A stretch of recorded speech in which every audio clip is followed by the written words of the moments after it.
Hi everyone, this is Ruby Blow of Development Counts, and this week I want to talk a little bit about, I guess, something that people who have worked with me know, which is that I have a really loud laugh that carries down the hallway, and but kind of an unspoken thing that haven't really talked about very much publicly, which is why there is so much laughter coming out of my office. And basically, people who are therapists know this, and maybe their loved ones and friends and family know it, but I don't think it's something we talk about enough in my profession, which is that counselors are often carrying, the weight of the world, meaning we have this idea, to the degree that people understand mental health in our culture, that if a person goes to therapy, a person who's depressed or anxious, they go to therapy, that the therapist can fix it,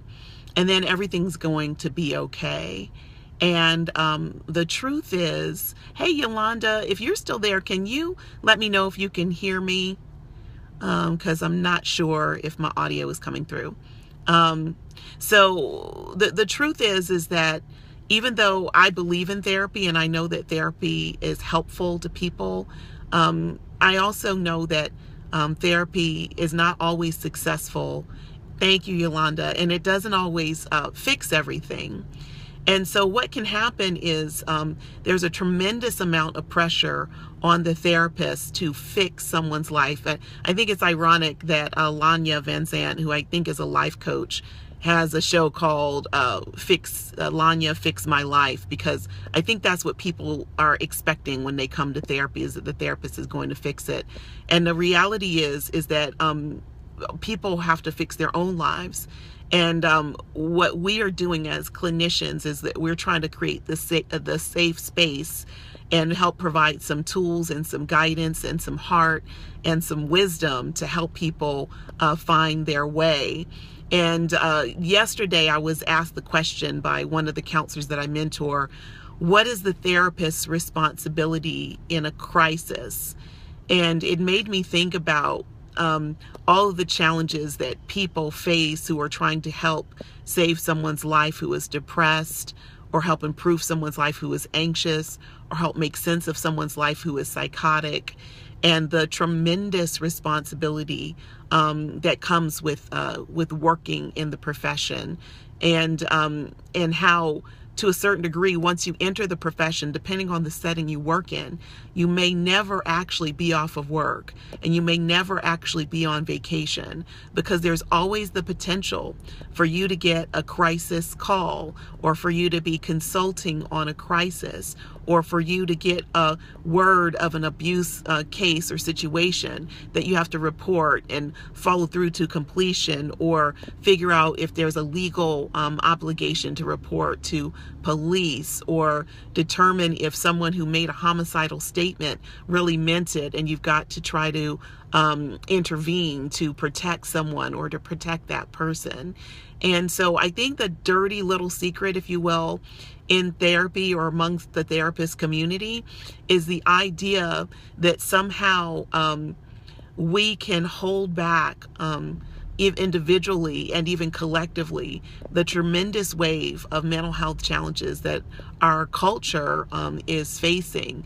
And it's really facing that because of a lack of, I think, the right systems in place to support people with chronic long-term, mental illness. And so really this message today is probably for my therapy colleagues, the ones out there, on the front lines, the ones entering the profession who are realizing how big the challenges are the ones who are thinking about, I don't really know if I want to do this, the ones who are being underpaid and who are thinking, how in the world am I expected to do all of this and maybe get paid, depending on where you're working, $25 an hour, $30 an hour, maybe $50 an hour if you're in private practice, hopefully more than that.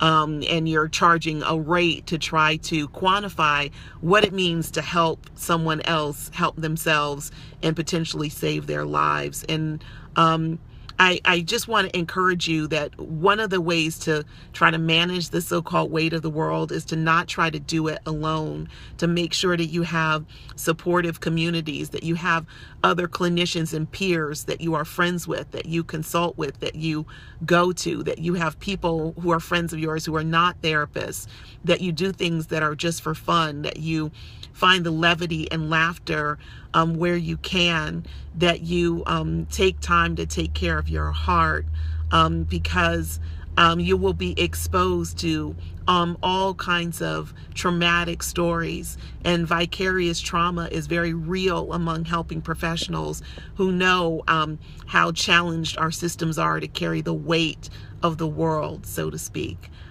So what I'm writing about this week is really what's the therapist's responsibility in a crisis, what the challenges are if you're working in private practice, what the challenges are if you're working in settings where you have more support, and what this means for people entering the profession who may get, this close to licensure, and then they really start to take in what their professional responsibility is, and the fear that comes up around, do I really want to try to manage that on my own?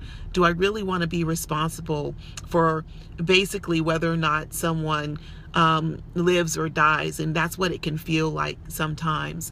You don't have to carry the weight of the world on your own, even though sometimes it may feel like you are trying to carry the weight of the world.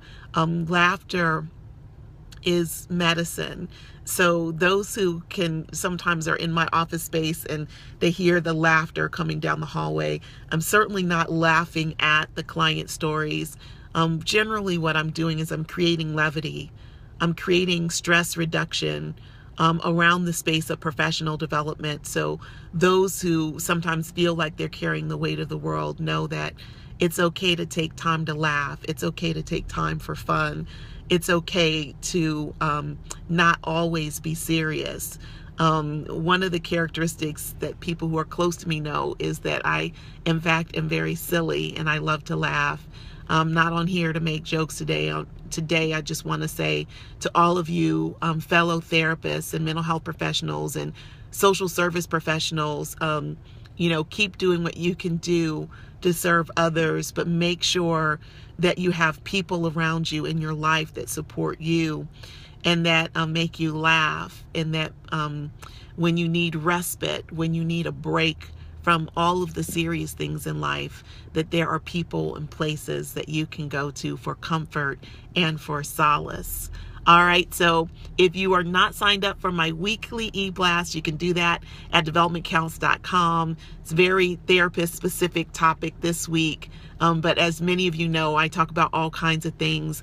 I do have a workshop coming up in November. It really focuses on the head, the heart, the hands, and the nose. So that's the thought process of being a therapist. That's the head. The heart is, of course, the emotions of being a therapist. The nose is like the intuition, and the hands is the methods. Okay, so I'll be focusing on that and helping supervisors learn how to teach other people how to do that as therapists. So some of you are already signed up. I will see you there. Take care, everyone. Have an awesome Tuesday. Bye.